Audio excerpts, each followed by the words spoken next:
संस्कार जो आज हमारे देश की जो आवश्यकताएं हैं, परिवार आज जो दे रहा है, उसकी भी एक समाजशास्त्रीय समीक्षा होने की आवश्यकता है। विवाह को आपने कहा, इसके अलावा जाति को लेकर बहुत सारे, शिक्षा को लेकर आज हमारे समाज में जो स्थितियां परिघटित हैं, उसको भी परखना है। तो इन तमाम मुद्दों को जो आज समसामयिक स्थितियां हैं, आज इसी लेक्चर के तहत हम लोग परखने का काम करेंगे। और इसमें हमसे बेहतर आप लोग, क्योंकि आप सारी प्रक्रियाओं में आप स्वयं एक्सपर्ट के रूप में हैं, तो मुझे लगता है कि आपका जवाब ऐसे भी बहुत अच्छा निकल के आएगा। चलिए हम उठाते हैं पहले परिवार, क्योंकि आज परिवार के अंदर कहीं ना कहीं मुश्किलों का स्थितियां पैदा हो परिलक्षित होती हुई दिखाई दी। आप सब जानते हैं फैमिली क्या है, फैमिली की बेसिक कैरेक्टर क्या है, फैमिली में के फंक्शन क्या है, उस चीज को हम ज्यादा उठाने का प्रयास करें। Modern trend in Indian family system, आज जो परिवार में परोसा जा रहा है, उस परिवार की प्रवृत्तियों पर, उसकी मौलिकताओं पर कहीं ना कहीं प्रभाव परिलक्षित, उसको परखना। और आप जैसे उभरते नौजवानों, परिवार, क्योंकि हर व्यक्ति का अपना कोई ना कोई परिवार है, उस परिवार की स्थितियों पर जो संक्रमण का दौर, क्योंकि परिवार एक ऐसी स्थिति है जो हमारे जीवन की सबसे महत्वपूर्ण इकाई है। परिवार हमारे जीवन की मौलिकता का आधार है। आज उसी परिवार के दायरे में अनगिनत स्थितियां विद्यमान होती हैं। परिवार को परखना और लगातार हमारी अनगिनत समाजशास्त्रियों के द्वारा, अनगिनत रिसर्च के माध्यम से परिवार के उभरते हुए मापदंडों की परखने का कार्य किया गया। आप सोशियोलॉजिस्टों के नाम बताएं, जिन सोशियोलॉजिस्टों ने फैमिली के अंदर जो बदलाव की स्थितियां हैं उन पर काम करने का श्रेय किसको दिया जाए? फैमिली, इरावती कर्वे का नाम तो आपने सुना है। इसके अलावा केम कपाड़ी, वेस्टर्न नॉर्थ ने बिल्कुल फैमिली के इमर्जेंस को लेकर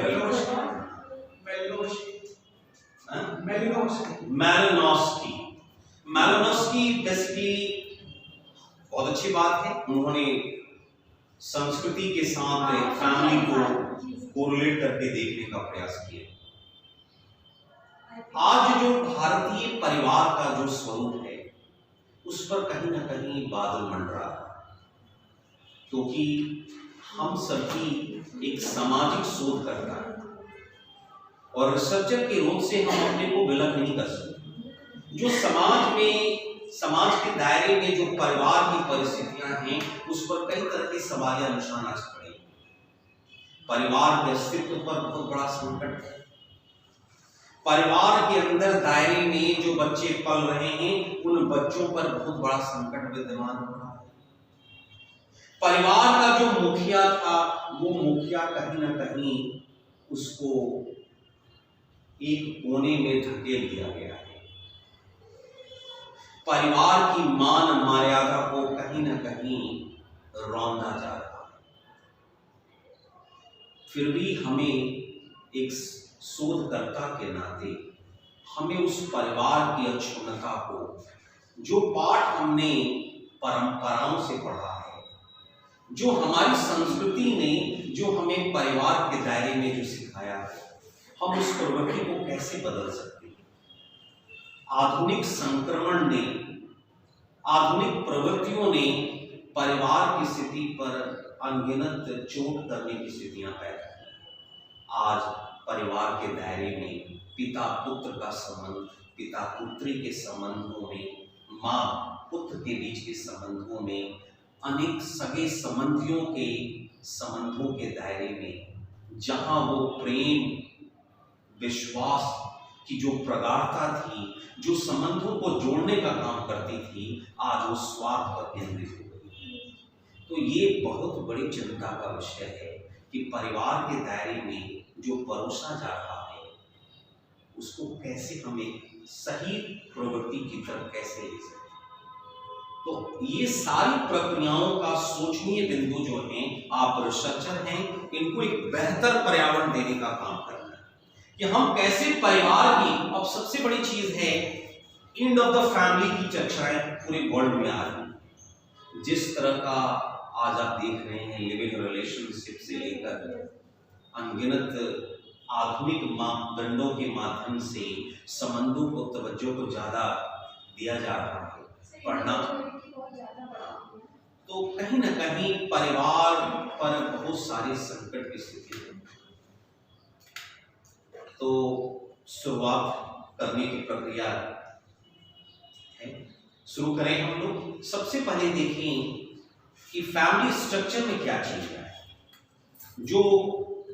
जो परिवार की संरचना के बनाने में जो तत्व जिम्मेदार थे, आज उसी में बदलाव आ रहा है। क्योंकि जो स्ट्रक्चर परिवार का, जैसे हमारा परिवार था पहले, हम ज्वाइंट फैमिली थे, वो ज्वाइंट फैमिली जिसमें 3 पीढ़ियों के लोग एक आपस में म्यूचुअल ऑपरेशन के साथ आपस में संवाद स्थापित करते हुए जीवन में सारी खुशियों को आनंदित करते थे। आज वही संयुक्त परिवार हमारे लिए आवश्यक है। हम अपने को, संबंधों को ढोने की स्थिति लगता है कि अब वो हमारे लिए मुश्किलें आई। अब हमारे लिए उसी परिवार के दायरे में बड़े बुजुर्ग, चाहे वो अगर एक पिता के 4 संतानें थीं, अगर एक संतान विकलांगता हो या किसी प्रकार की शारीरिक अक्षमता का अगर था, तो उसका भी गुजारा उस परिवार के दायरे में गुजरा। सभी भाई मिलकर उस परिवार को अपना योगदान प्रदान करते थे। लेकिन आज के परिदृश्य में वो परिवार का स्वरूप बदलकर जो हम एकल परिवार के रूप में एकत्रित हो रहे हैं, वो सारी सामाजिक मान्यताएं कहीं न कहीं धाराशायी होती हुई दिखाई दे रही। जो सत्सम्मान हमारे, जो उस उम्र के पड़ाव पर जो सबसे वरिष्ठ व्यक्ति था, उसके निर्णयों को, उसकी सराहना को, उसके जीवन की सारी प्रक्रियाओं को हम बिना सोचे समझे, बिना तर्क के हम स्वीकृति देते थे। आज क्या है, वही बुजुर्ग के विचारों को हमने परिवार से बिल्कुल अलग कर दिया है, और परिणाम क्या होता है, वो एक कोने में पड़ा हुआ है। वो सबसे बड़ा विषय है जिसको हम सोशियोलॉजी में एजिंग के नाम से पढ़ाएंगे। आज रिसर्चर के रूप में हैं आप, और एजिंग की जो आज हमारे देश में लगातार पहल की जा रही है कि हम एक वृद्ध के स्वरूपों को हम कैसे बेहतर बनाएं, जिस वृद्ध को सम्मान के साथ उस पारिवारिक दायरे में उसकी मौलिकता को एक पहचान दी गई है। आज वही बुजुर्ग व्यक्ति कहीं ना कहीं उस हाशिए पर खड़ा है और वो अपने को इंतजार कर रहा है कि जीवन उसकी लीला कब समाप्त हो जाए। ये परिवार के अंदर इस तरह की स्थितियां विद्यमान होती हुई दिख रही है। इस पर भी एक सोचनीय प्रश्न है, हमें देखना है, हमें बुजुर्ग को भी बचाना है, क्योंकि उस बुजुर्ग ने जो अपने पूरे जीवन काल में उसने परिवार के अमूल्य योगदान दिए, अपने बच्चों को पाला पोसा, अपने विचारों से सिंचित किया, और वही बच्चे जब बड़े हो गए तो अपने पिता को कंधे का बोझ वो उठाने के काबिल वो बच्चे नहीं रहे। 2 वक्त का निवाला देने में आने वाली पीढ़ियां उसको बोझ बनाती। तो आज परिवार के दायरे में परिवार की संरचना ने कहीं ना कहीं अनगिनत प्रश्नों को पैदा किया है, जो हमारे रिसर्चरों के लिए एक नया विषय के रूप में किया। तो परिवार को परखना एक बहुत बड़ी जिम्मेदारी है। इसके अलावा जो हमारे परिवार के दायरे में जो फंक्शन थे, परिवार अनगिनत कार्यों को परिपूर्ति करता था। परिपूर्ति का तात्पर्य यह है कि उस परिवार के दायरे में जो भी कार्य की प्रक्रिया संचालित होती थी, चाहे वो संस्कृति का पाठ हो, चाहे वो परंपराओं का पाठ हो, चाहे वो बच्चों का पाठ हो, चाहे बच्चों के कैरियर काउंसलिंग का पार्ट हो, चाहे उनकी पर्सनालिटी से रिलेटेड काम हो, सारी प्रक्रियाओं में परिवार अपनी भूमिकाएं उस परिवार के दायरे में दी जाती। आज उस प्रक्रिया का सारा काम अन्यत्र एजेंसियों ने ले लिया। परिणाम क्या हो रहा है? सम्मान में कहीं ना कहीं वो चीजें धीरे धीरे कम होती हुई दिखाई देती। सबसे बड़ी चीज है उस महिला के सम्मान की बात। जिस संयुक्त परिवार में बहुत बड़ी आलोचनाओं का पाठ पढ़ाया गया कि संयुक्त परिवार के दायरे में महिलाओं ने संयुक्त परिवार को बर्बाद करने में बहुत बड़ी सक्रियता को पाया। अनगिनत रिसर्चों ने इस बात को कहा कि महिलाओं ने अपनी लगातार अपनी इच्छा को प्रदर्शित करने के बाद परिवार में जो एक सौहार्द का वातावरण था, उस सौहार्द के वातावरण को महिलाओं ने उसको क्या किया? खत्म करने पर ज्यादा। लेकिन इन सारी रिसर्च करने के बाद क्या सही मायने में आज जो भी फंक्शन है वो परिवार की दायरे में जो कार्य हैं वो अनगिनत एजेंसियों ने अपनी स्थितियों को परिलक्षित किया है। जैसे शिक्षा का कार्य, पहले बड़े बुजुर्ग अपने बच्चों के साथ लगातार संवाद की प्रक्रिया करते हैं। आज क्या है, एक परिवार के दायरे में एक पुत्र जो है अपने पिता से संवाद करने से कतराने लगा। ये बहुत बड़ा चेंज दिखाई दे रहा है। जो सुलझे हुए गार्जियन हैं वो आज भी हर बच्चे की, अगर बच्चा है, अगर वो समझदार गार्जियन है तो वो बच्चे की एक्टिविटीज के साथ अपने को एक संवाद करता है कि बेटा आज आप घर से बाहर निकले तो बेटा आपने क्या क्या किया, किन किन स्थितियों पर है।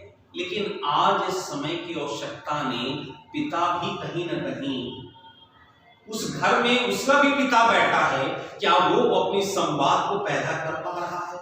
जब अपने वो पिता को देखता है कि हमारे पिताजी अपने दादाजी से बात करने में कतरा रहे हैं, तो वो पुत्र कैसे बात करेगा?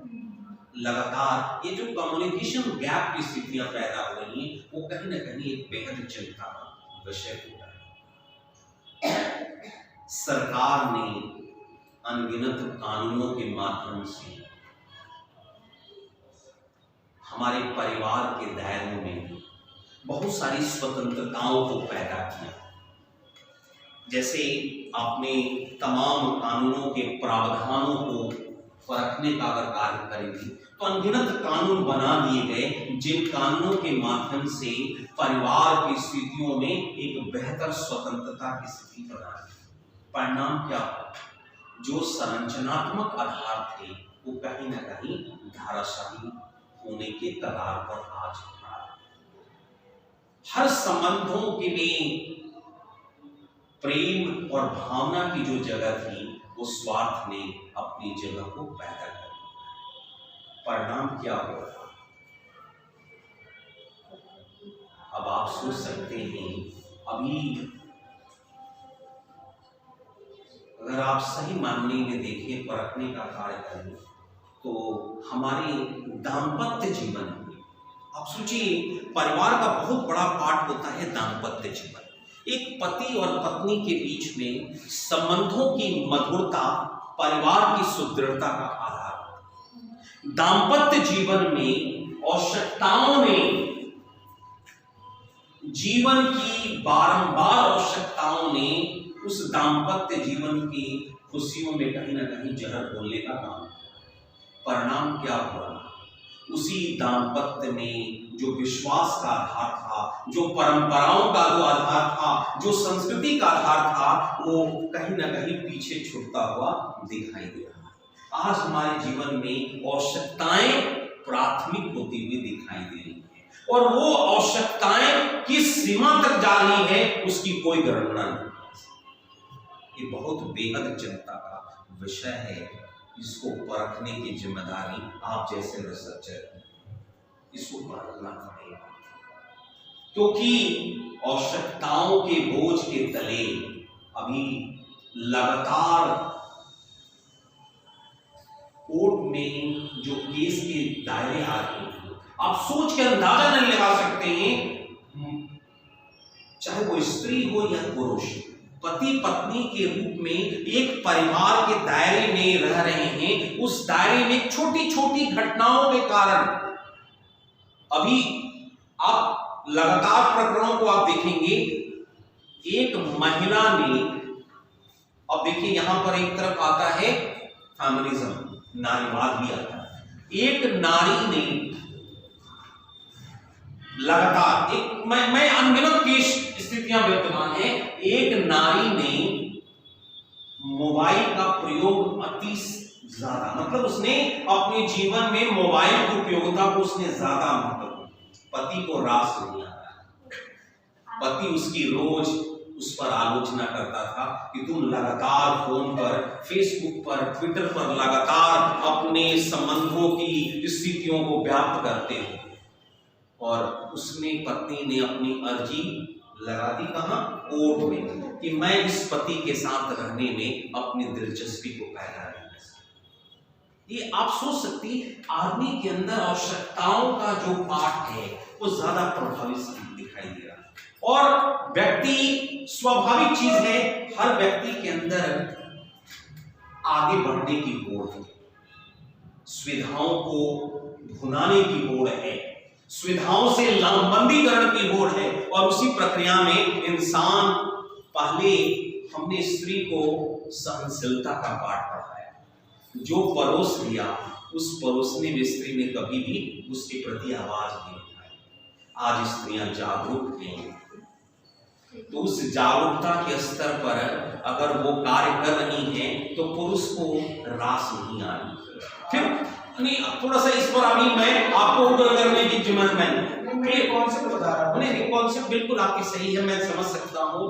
मैं कोई पुरुष प्रतिनिधि, पुरुष के अस्तित्व पर मैं कोई ऐसी कर, लेकिन जो समाज में परिघटित हो रहा है उस परिस्थिति को परखने की आवश्यकता है। थोड़ा सा मैं एक अपील आपसे करूंगा, जब एक स्त्री अपने भाव से, अपने कार्य से जब परिवार को बांधने का काम करती है, तो थोड़ा सा एक इंसान, अगर पुरुष के अंदर एक स्वाभिमान है, उसका एक स्वामित्व है, उसकी अपनी सोच है, थोड़ा सा बदलाव करने की आवश्यकता है। ये जहां तक मैं एक राजीव सर की तरफ से मैं आपको एक अपनी तरफ से विचार करना, कि आज समय की आवश्यकता को समझते हुए परिवार को समझने की आवश्यकता है।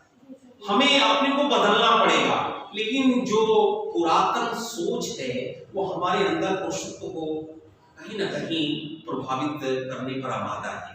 अगर आज क्या है, उभरते हुए जो नौजवान हैं, आप जैसे नौजवान लोग अब इस चीजों को समझने लगे, लगातार मित्रता का पाठ आपको पढ़ाया जा सकता है। तो स्त्री को आपने, देखिए हर स्त्री को, देखिए हर स्त्री का स्वभाव अलग अलग है।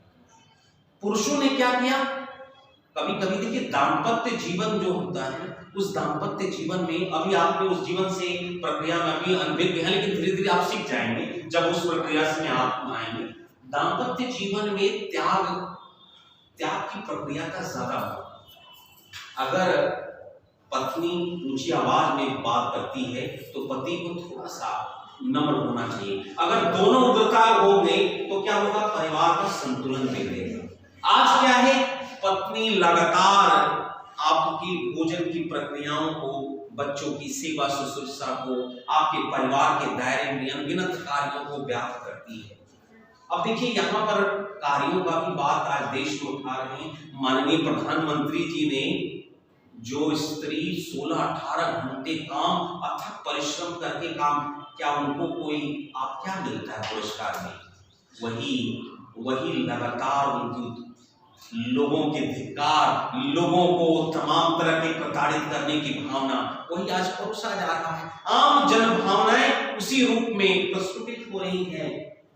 तो प्रधानमंत्री जी ने इस बात को उठाया है कि हम उनके लिए कोई ना कोई स्थितियां प्राप्त करने के लिए, देने के लिए, ये बहुत अच्छी बात है कि हम घरेलू कामकाजी महिलाओं के अंदर एक स्वावलंबन की स्थिति को पैदा करने के लिए अगर ये कदम उठा सकते हैं तो अगर एक स्वागत योग्य कदम कि हम उन महिलाओं को कहीं ना कहीं जो बिना थके हुए लगातार 16 घंटे अपने बच्चों की सेवा, पति की सेवा से लेकर परिवार की सेवा के लिए समर्पित है, उसको उस मेहनत का पारितोष क्या मिलता है?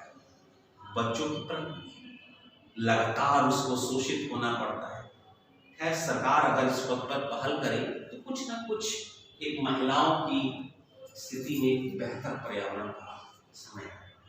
तो हम चीजों को परखने की आवश्यकता है। और सबसे बड़ी चीज है, देखिए, आज का पुरुष अभी भी परिवार के अंदर जो पढ़ाया जा रहा है, पुरुष को थोड़ी सी सोच में बदलाव करने की आवश्यकता है। जहां तक मैं अपनी बात कहना चाहूंगा कि परिवार के अंदर एक मित्रता का पाठ होना चाहिए। ये ना सोचे कि पत्नी का ही ये धर्म है बच्चों की सेवा, और आज का पुरुष इस बात को स्वीकार कर रहा है, आने वाली पीढ़ी जो है इस बात को स्वीकार कर रही है। ये बहुत बड़ा बदलाव परिलक्षित हो रहा है। और आप देखेंगे लगातार पाक कला पुरुष भी पाक कला में अभ्यस्त होते हुए दिखाई देते। पहले पुरुषों का एक स्वाभिमान था कि घर के दायरे में एक गिलास पानी भी हम पीने में अपनी आवाज लगाएंगे, या घर के दायरे में जो भी महिला होगी उसकी आवाज के द्वारा हमने आवश्यकता। लेकिन आज पुरुष अपनी उस स्थितियों को बदल रहा है, वो परिवर्तित करने पर उतारू है। वो चाह रहा है कि हम उस प्रक्रिया को जोड़कर धीरे धीरे एक बदलने की पाए। तो इससे क्या है? चलिए, आप अपनी बात को अब जागृत कर सकते हैं।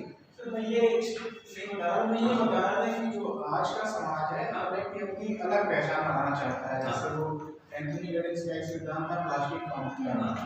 ये बता रहा था कि आज के समाज में हर व्यक्ति, पुरुष हो या महिला, अपनी एक अलग पहचान बनाना चाहता है। बिल्कुल, आइडेंटिटी की लड़ाई बहुत अच्छी बात है। आप कहते हैं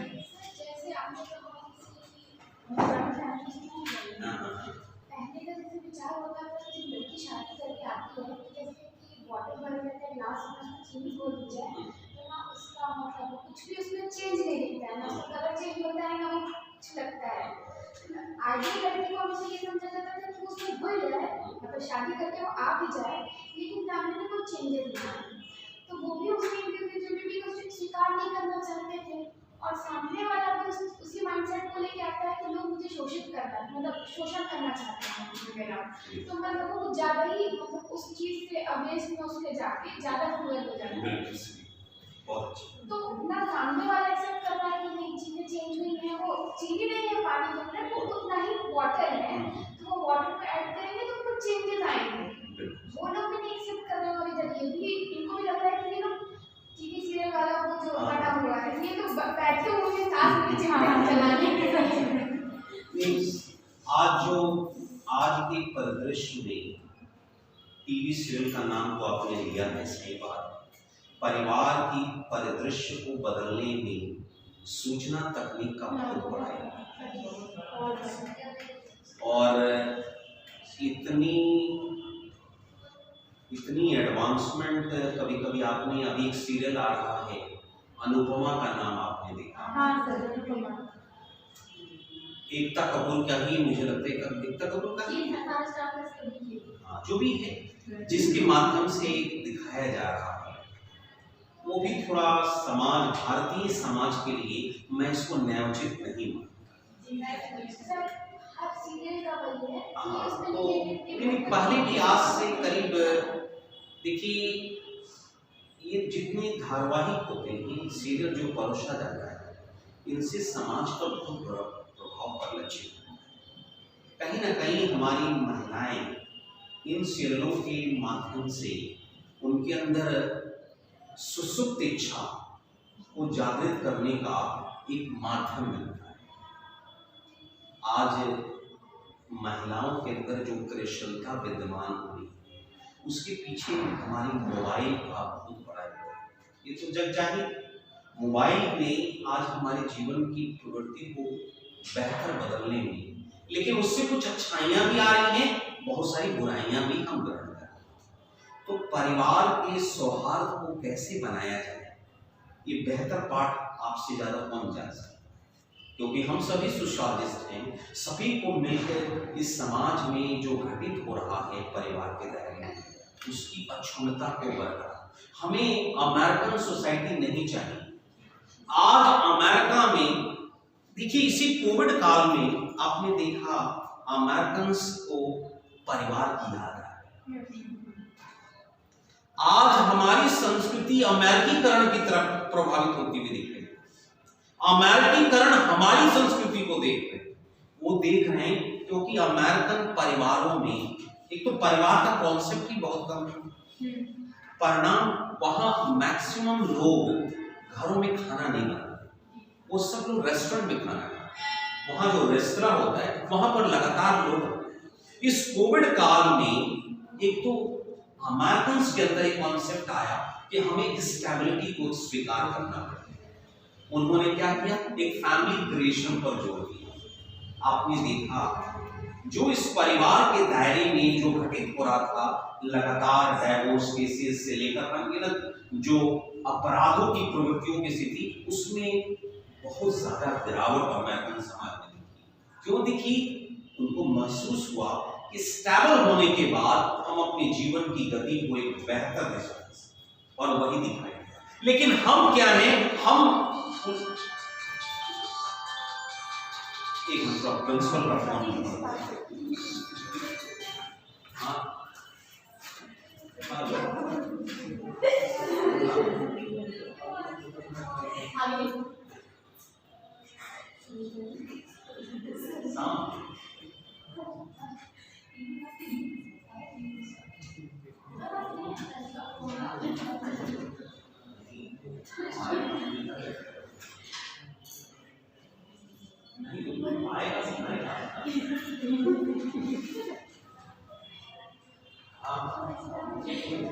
चलो मैं बात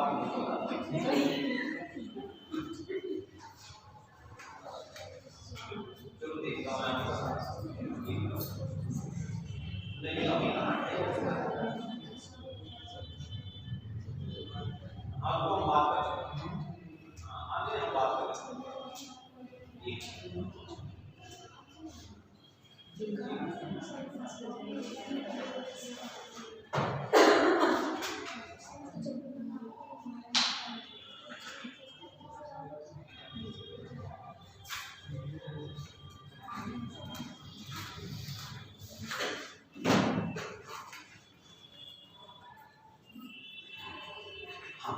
मैं क्या बात कर, अमेरिकन्स ने आज जो परिवारों के दायरे में मैक्सिमम अमेरिकन्स ने भारतीय कल्चर से एक इंस्पिरेशनल, उनको एक आधार, उन्होंने भारतीय मौलिकता को, वो तो पहले से परिचित थे, लेकिन अब उन्होंने भारतीय मौलिकता को अपनाने में लगातार अपनी प्रक्रिया को आज कर रहे हैं। आज आप देख रहे हैं कि योग को हमारे देश की जगह ज़्यादा ध्यान अमेरिका में है। और बड़े बड़े आपने देखा होगा, जो बाइडेन ने जब अमेरिकन राष्ट्रपति बने तो वैदिक मंत्रों के साथ उनका शपथ ग्रहण किया। इसका मतलब आप सोच सकते हैं हम अपनी संस्कृति का, हम विदेशों में कितनी सोच है, लेकिन हमारे देश में लगातार हम अपने को इस कदर अमेरिकीकरण में उलझे हुए हैं कि हम अपने को चाहते हैं कि तुरंत सारी, परिणाम क्या हो रहा है, उसी अंधानुकरण की लड़ाई में हम लगातार अपने परिवार को उपेक्षित करने पर उतार, परिणाम उसी विश्वास को शामिल करना, उसी परिवार को, उसी परिवार के दायरे में हमें प्रेम को पैदा करना। ये सारी लड़ाई आपको लड़नी है, मुझे भी लड़नी है। तो हम लोग क्या कर सकते हैं, एक पाठ पढ़ा सकते हैं। समाज में जो परिवारों के अंदर जो विश्वास का पाठ जो कमजोर पड़ रहा है, उन परिवारों को जगाना होगा, उनको बेहतर स्थितियां देनी होंगी, तभी इस परिवार को हम अक्षुण्णता को पुनः साबित कर सकते हैं। नहीं तो परिवार इन द फैमिली जो बात कहने जा रही है, क्योंकि हमारा देश उस स्थिति को स्वीकार करने के लिए तैयार नहीं है। अब लिविंग रिलेशनशिप का जो कॉन्सेप्ट हमारे देश में आ रहा है, क्या आज हमारी संस्कृति की, मैं ऐसा नहीं कहूँगा मैं उस पूर्वाग्रह से ग्रसित हूँ, ऐसा नहीं, लेकिन अभी भी हमारे देश में लिविंग रिलेशन को स्वीकार करने का माहौल नहीं है। स्वीकार करने का माहौल भी नहीं है और सबको स्वस्थ भी नहीं है, क्योंकि एक महिला और पुरुष बिल्कुल हमेशा टेंशन में रहते हैं कि सामने वाला कभी भी छोड़ के जा सकता है, और बच्चों का तो किसी अधिकार दे दिया देखिए, सकता है। उसके पीछे भी बहुत बड़ा तर्क है। हमारे यहाँ जिस तरह से यूथ करने पर उतारू है, उसके पीछे स्टेट का बहुत बड़ा रोल है, गवर्नमेंट का बहुत बड़ा रोल। उनके यहाँ क्या है, गवर्नमेंट सारी रिस्पॉन्सिबिलिटी को लेने के लिए तैयार है। अगर वहाँ परिवार में उत्पन्न बच्चे अगर 18 ईयर्स से, मतलब स्मॉल बच्चे से लेकर उस एज तक के भी बच्चों को सरकार अपनी पूरी जिम्मेदारी लेती है, क्या हमारे देश में जब अपना परिवार ही नहीं स्वीकार कर रहा है तो स्टेट कहां से ले पाए? स्टेट के पास क्या इतनी काबिलियत है कि आपके परिवार में उत्पन्न बच्चों की जिम्मेदारी का बोझ उठाए? अभी हमारे देश में बड़े बुजुर्गों के लिए लगातार वो वृद्धाश्रम से लेकर ओल्ड एज होम तमाम चीजें बना रहे, तब भी क्या हमारे उस आश्रम में क्या सही स्थितियां परिलक्षित हो रही हैं? एक भी आपको देखिए, जितने अनाथालय हैं, जितने इस तरह की संस्थानों के द्वारा हमारे यहाँ गरीब बच्चों की सेवा शुश्रूषा का कार्य चल रहा है, क्या वो सही मानकों पर परिपूर्णता को इंगित कर रहे हैं? बिल्कुल नहीं। तो परिणाम हम उस देश की नकल उतारने पर आमादा हैं जिस देश में उस तरह की प्राप्तताएं हैं। हमारा देश आज भी एक विकासशील प्रक्रियाओं से गुजर रहे हैं। अभी हमारे यहाँ चैलेंज अभी कम नहीं हुआ है, बल्कि हम एक अनगिनत चैलेंज को स्वीकार कर रहे हैं। तो हम आने वाली पीढ़ी को ये पाठ पढ़ाएं कि इस तरह की स्थितियों को व्याप्त करने में वो अपनी दिलचस्पी न प्रदर्शित करें। हाँ, ये जरूर है, स्वतंत्रताओं की बात है। आज हमारे परिवार के दायरे में विवाह जैसे मसले पर हमारे बच्चे जो हैं पारिवारिक सीमाओं से ऊपर उठकर निर्णय लेने पर आमादा हैं। जैसे जातीय सीमाएं टूट रही हैं, धर्म की सीमाएं टूट रही हैं, पारिवारिक मान मर्यादाएं की सीमाएं टूट रही हैं। परिवार उसको स्वीकृति देने के लिए तैयार नहीं है। फिर भी ये प्रक्रिया पर आज भी घोर चिंतन का कार्य चल रहा है। परिवार की मान मर्यादा खंडित होती हुई दिखाई दे रही है। अगर एक तरफ हम आधुनिकता की तरफ प्रवृत्तियों को अंजाम दे रहे हैं और दूसरी तरफ हमारे अंदर आज भी दकियानूसी और परंपरागत विचारों की स्थितियां वो कहीं ना कहीं हमारे आंतरिक मन में छुपा बैठा है, वो हमें निकलने की इजाजत नहीं दे रहा। लेकिन उभरते हुए नौजवान वो लगातार इस प्रक्रिया को अंजाम दे रहे हैं। परिणाम क्या होता है? परिवार की सारी खुशियां कहीं ना कहीं विनष्ट होती, जिसका कल पाठ हम लोगों ने ऑनर किलिंग के रूप में दिया।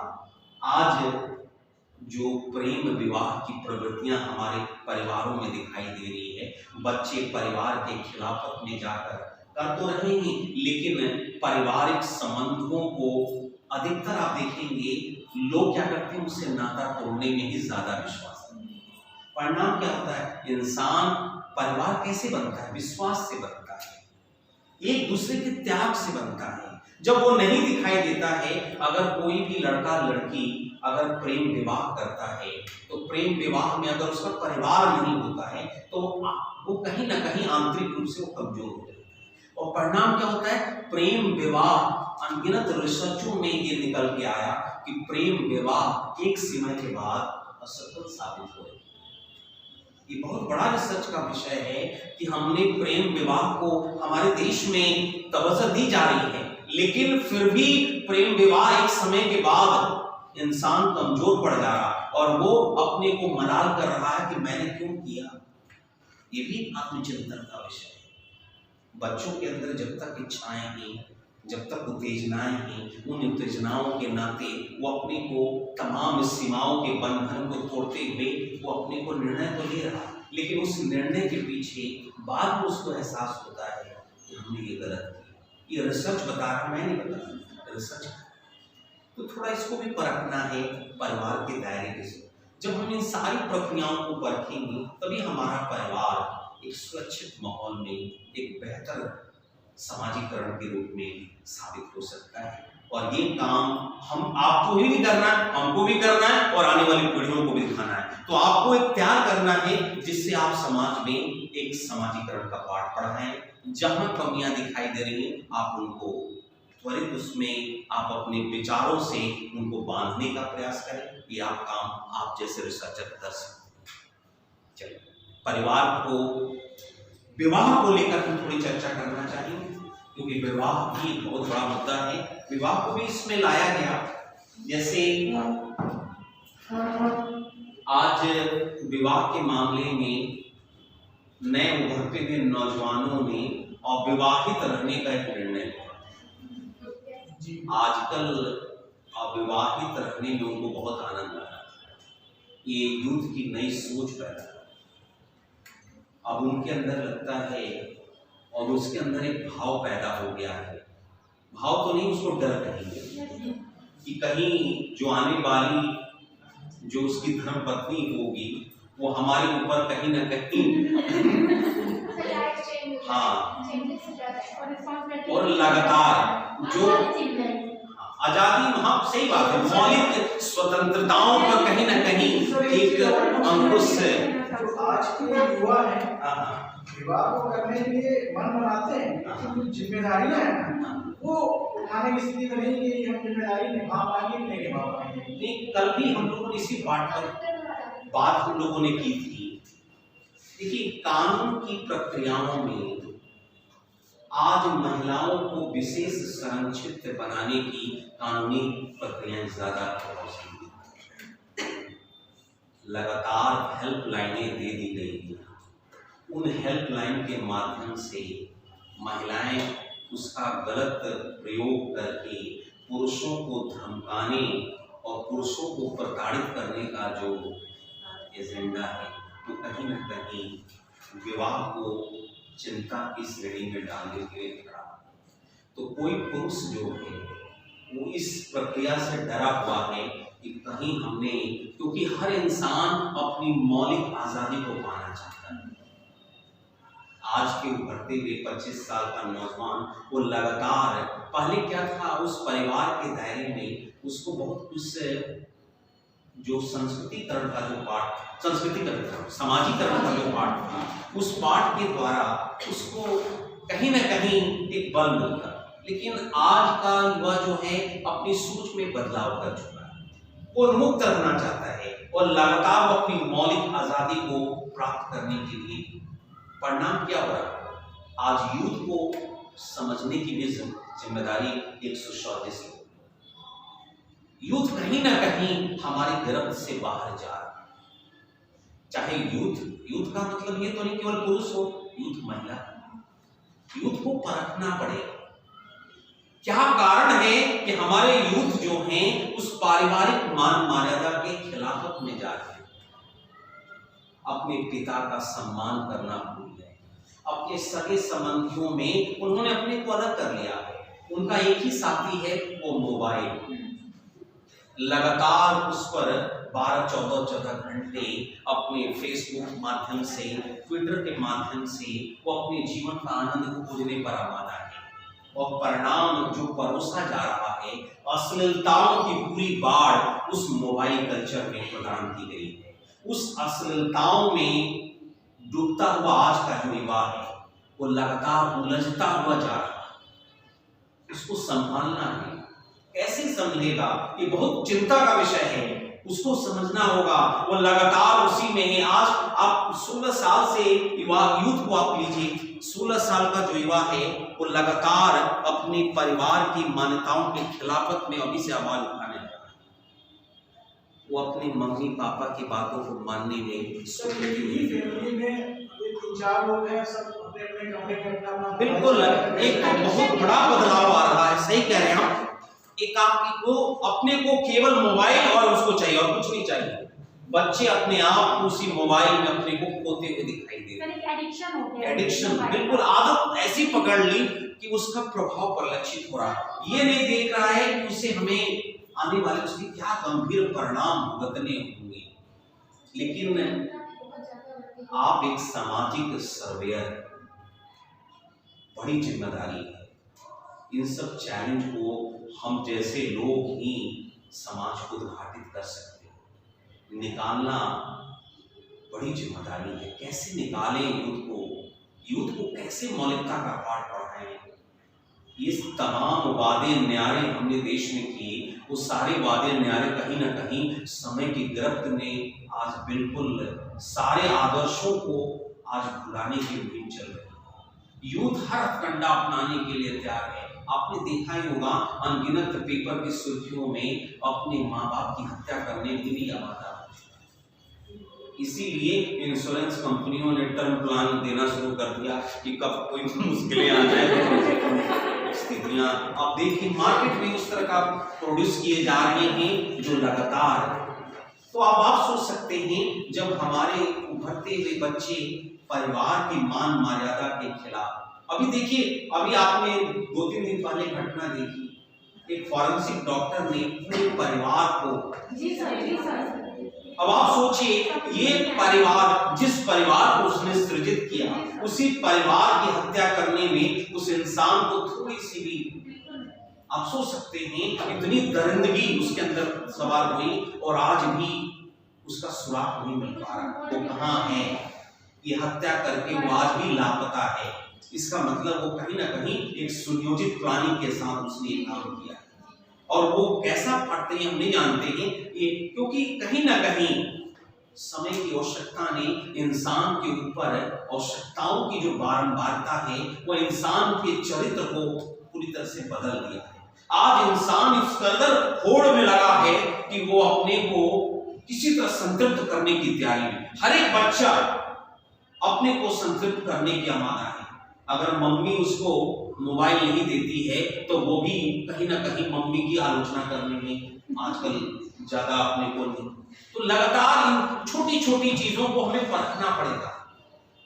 बहुत बड़ी कमी है आज हमारे देश में कि हमें सारे रिसर्चर को, सारे समाजशास्त्रियों को, सारे साइकोलॉजिस्ट को लेकर समाज में वैचारिक संगम पैदा करना पड़ेगा। सब बच्चों को अगर सामान्य दिला तो 2 दिन को नहीं बोलते हैं बच्चे, छोटे छोटे बच्चे। बिल्कुल बहुत बड़ी कमी दिखाई दे रही है। अगर हम ये पाठ को सही मायने में, ये आपके लिए एक अप्लाइड पाठ, व्यवहारिक पाठ, आप रिसर्चर हैं, इन तमाम रिसर्च को लेके एक बेहतर चीजों को लाने का प्रयास करिए, तभी हमारे समाज को एक नया स्थिति मिल सकती है और बेहतर परिणाम मिल सकते हैं। तो ये समस्याओं की जो स्थिति है, फिर हम एक नए पाठ को पकड़े, कौन सा था? जाति को परखने का काम आप स्वयं कर सकते हैं। बताइए, आपको बताइए जाति में क्या चेंज आ रहा है? आप जाति के परिवर्तन से कितना संतुष्ट हैं?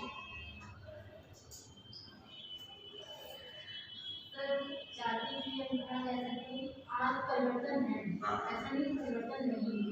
जहाँ पहले के समय साथ में बैठे खाते नहीं थे, आज साथ में बैठे खाया भी जा रहा है। मतलब आज की जनरेशन में इतना माइंड नहीं करती, कोई बैठे साथ में काश नहीं है, ऐसी कैटेगरी नहीं। तो क्या इस जातीय परिवर्तन की प्रक्रियाओं में जाति का भविष्य सुरक्षित है?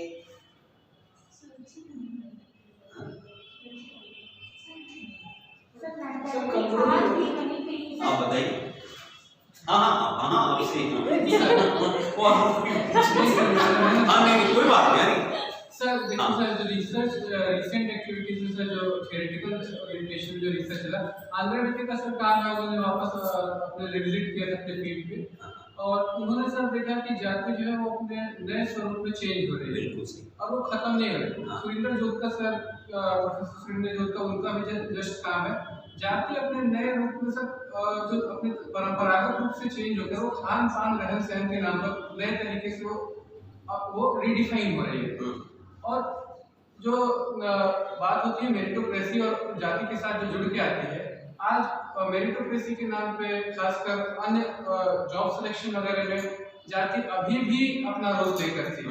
थियोरेटिकल पर्सपेक्टिव में सर ये है, खासकर सबाल्टर्न में सर गायत्री स्पिवाक का एक वर्क है, उसमें जाति की प्रथा पे सर काफी काम किया गया है। और ये है कि अभी भी सर बदलते समय के साथ जाति खत्म नहीं हो रही। बिल्कुल सही बात है, आपने कुछ आप बता रहे थे।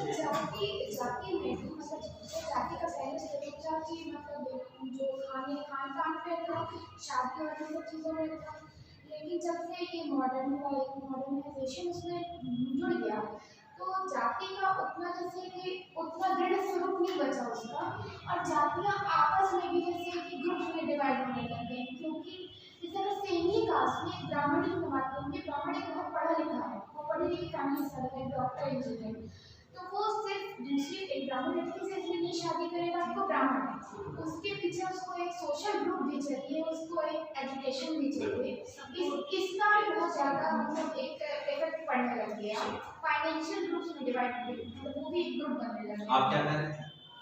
तो मैं कह रहा था कि जाति पहले की अपेक्षा थोड़ा कम हुआ है, लेकिन बढ़ा भी हुआ है, क्योंकि ये जो पॉलिटिकल पार्टियां आई हैं जात का राजनीतिकरण कर दिया है। कोई व्यक्ति किसी जात से व्यक्ति पार्टी में खड़ा हो गया, वो अपनी जाति को एकत्र कर रहा है, और जात में पोजिशनल चेंज आ रहा है, स्थिति परिवर्तन आ रहा है, जाति नहीं बदल रही सर, आज भी जाति बिल्कुल सही, बिल्कुल सही।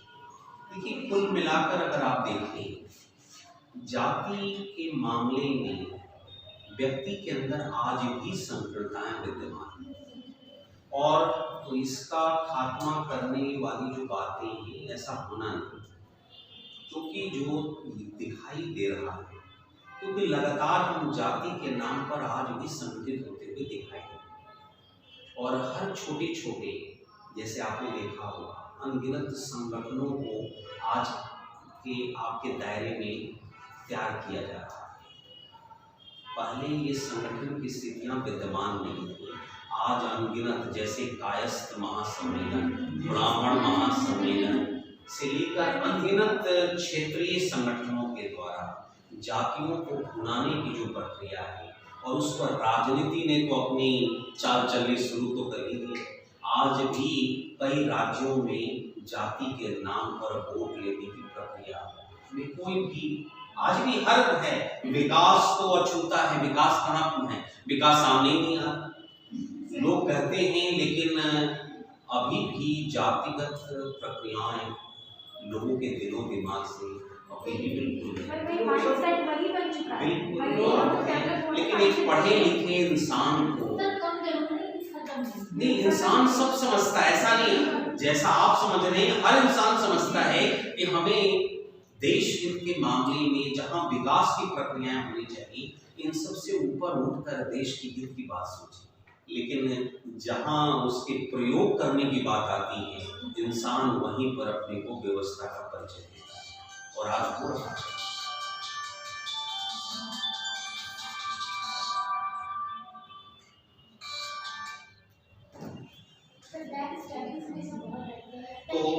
आगे बढ़ भी जाए तो सामने वाला ना धोखा देते, उसकी वही मानसिकता हो। सही बात। देखिए, कास्ट को भी आप बेस ले सकते हैं, आप चाहें तो कास्ट को भी एक रिसर्च का बेस बना के आप काम कर सकते हो, काफी काम हो भी रहे हैं।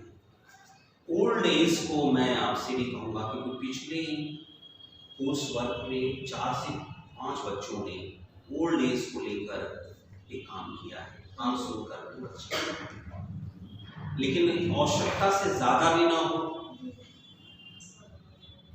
ओल्ड एज को लेकर बहुत काम की प्रक्रिया हो रही है, एजिंग पर काम हो रहा है। हम तो कहेंगे कुछ नई चीजों को इनोवेटिव करें, जहां तक मेरा मानना है कुछ नई चीजें लाएं।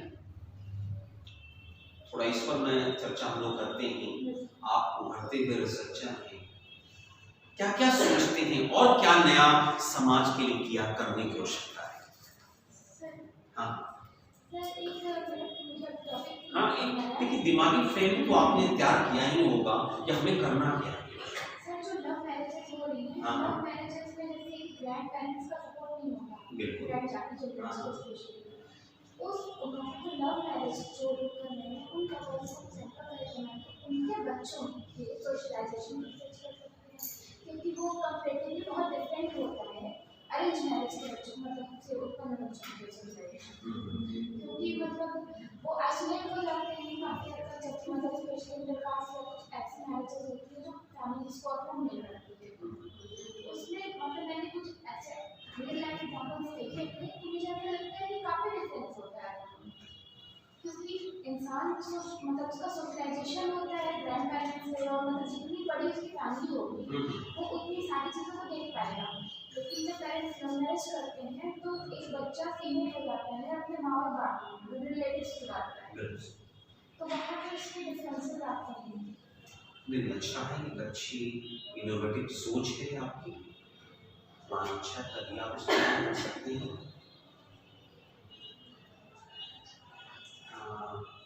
एक मैं आपको बताना चाहूँगा,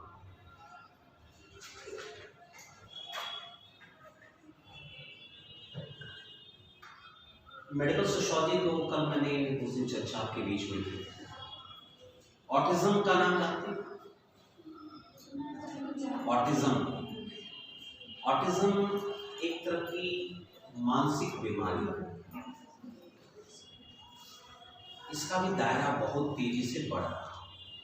ये जितनी पाठ हम लोगों ने अभी पढ़ा है, इस पाठ का एक उभरता हुआ चेहरा आज भारतवर्ष में बेहतर दिखाई दे। ऑटिज्म तो एक मानसिक विकलांगता का एक प्रकार है। वो क्या रहा है, हम लगातार सूचना तकनीकी का प्रभाव और लगातार दूषित पर्यावरण के बीच में अपना जीवन यापन कर रहे हैं। परिणाम हो रहा है कि उस पारिवारिक प्रक्रिया में जो संतानें पैदा हो रही है वो विकलांगता पैदा है। ये बहुत चिंता का विषय है।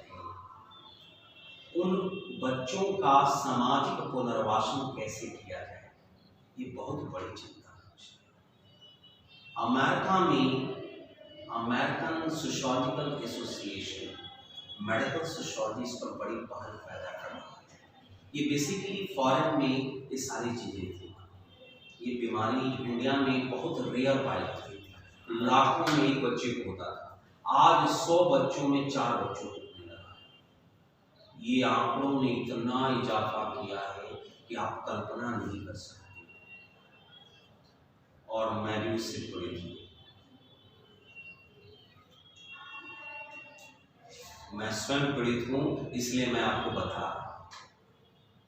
आज 100 बच्चों जो पैदा हो रहे हैं उसमें 96 बच्चे स्वस्थ हो रहे हैं, 4 बच्चे ऑटिस्टिक बच्चे पैदा हो रहे हैं। उसके पीछे पर्यावरण है जो परोसा है। अब आप सोच सकते हैं उसके पीछे माँ बाप की गलती नहीं है। आज जो हम ग्रहण कर रहे हैं वो सारी चीजें प्रदूषित हैं। जो आपके घरों में जो आपको निवाला दिया जा रहा है वो निवाले के पीछे आपकी गलती नहीं है। मिलावट की स्थितियाँ आपकी हर जगह विद्यमान है। परिणाम क्या होगा, जो संतानें पैदा हो रही हैं उन संतानों का दुर्भाग्य का विषय है कि वो बच्चे आगे चलकर क्या करेंगे। अमेरिका से लेकर जितनी डेवलप कंट्री में उनके लिए प्रॉपर व्यवस्थाएं हैं, लेकिन भारतवर्ष में उस तरह की व्यवस्थाओं को स्वीकार करने के लिए कोई तैयार नहीं। सगे संबंधी तो छोड़ दीजिए, अपने पेरेंट्स भी स्वीकार करने के लिए तैयार नहीं। बड़ी विडंबना है। तो ऑटिज्म भी एक विषय को रूप में लेकर आप समाज को एक नई दिशा दे सकते हैं। तो एक बेहतर, अभी मैंने अपने अंडर में एक बच्चे को दे दिया है ये प्रोग्राम, तो आप नई चीजें ला सकते हैं, इसमें कुछ अच्छा बात कर सकते हो, कोई दिक्कत नहीं। आइए, आपकी अपनी सोच है। देखिए, मैंने क्या था, रिव्यू लिटरेचर जहाँ कम मिल रहा है, कोई थीसिस में मैक्सिमम रिव्यू लिटरेचर अगर 20-25 भी कर दे रहे कोई बुरा नहीं है। कोई भी टॉपिक में 20-25 तो मिल ही जाएंगे रिव्यू लिटरेचर। ऐसा नहीं कि आप 100 की संख्या में रिव्यू लिटरेचर को आप नोट कर दें, कोई जरूरत नहीं। 20-25 के आधार पर आप अपना एनालिसिस करें और एक बेहतर देने का प्रयास करें। मेन चीज है कि किसी काम करने से पहले हम उसको एक बेहतर समाज के लिए हम क्या उसका कंट्रीब्यूशन हो सकता है वो हमें देखना। आपका जो सजेस्ट्री है वो बेहतर होना चाहिए। कोई भी हम प्रोग्रामिंग लेते हैं, उस प्रोग्रामिंग के पीछे आपकी एक अच्छी सोच होनी चाहिए, तभी एक अच्छा काम कर पाएंगे।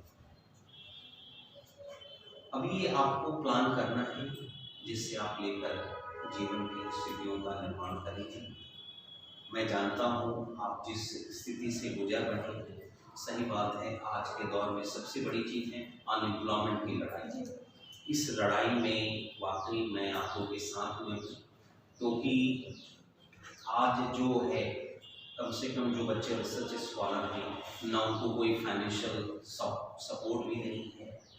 उस स्थिति में बच्चों को पढ़ना लिखना बहुत सारी मुश्किलें हैं और सरकार अपनी लगातार प्रोसेसिंग में नियमित बदलाव पर लक्षित कर रही है। बच्चों के ऊपर और भी ज़्यादा दिक्कतें आ रही हैं। खैर उस सारी चीज़ों को स्वीकार करते हुए जीवन को एक बेहतर बनाना है। इन्हीं सारी प्रक्रियाओं के बाद आज का पाठ यही समाप्त करते हैं और फिर 3 दिन का पाठ मैं पढ़ा चुका हूँ। अब इस पाठ के बाद आपको नेक्स्ट टीचर आ जाएंगे, फिर आपको पाठ पढ़ाएंगे जिससे आपका भविष्य उज्जवल हो सके और एक बेहतर जीवन का निर्माण कर सकें। इन्हीं शुभकामनाओं के साथ मैं चलिए मुझे लेटर भी मिल गया। ठीक है बेटा, चलिए ऑल द बेस्ट आपको। ठीक है।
जी